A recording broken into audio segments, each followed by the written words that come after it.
Merci, Monsieur le Président. Le 11 mars dernier, dans l'émission Quelle époque de Léa Salamé sur France 2, la journaliste Sonia Mabrouk, Madame Lucet, vous a lancé J'attends un cache investigation sur France Télévisions.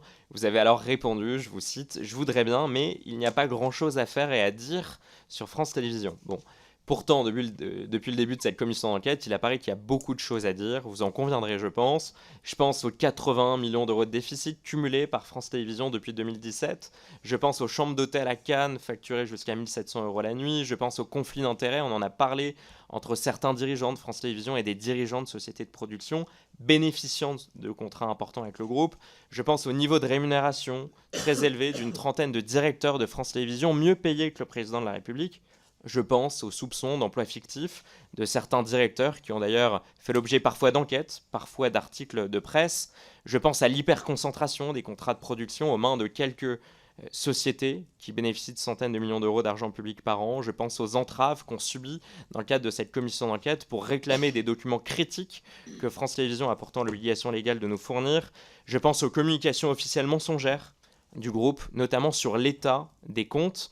Je pense aux pressions d'un ancien président de la République qui est intervenu dans le processus de nomination de Delphine Ernotte en rupture totale de la loi avouée par le même président du CSA en 2015. Je pense aux enregistrements des auditions des candidats à la présidence de France Télévisions lors de la première nomination de Delphine Ernotte en 2015 qui ont disparu selon le CSA.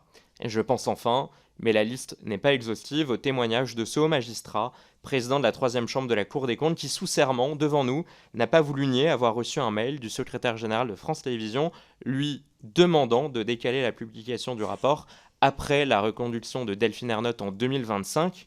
Et nos travaux, vous le voyez, ne sont pas terminés. On a encore une trentaine d'auditions à réaliser. Dans ce contexte, Madame Lucet, est-ce que vous maintenez vos propos ? Est-ce que demain, vous songerez à consacrer une émission d'investigation consacrée au financement et au fonctionnement de France Télévisions ?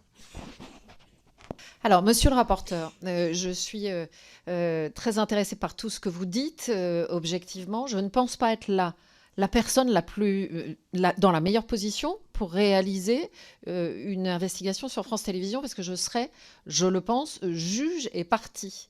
Et donc,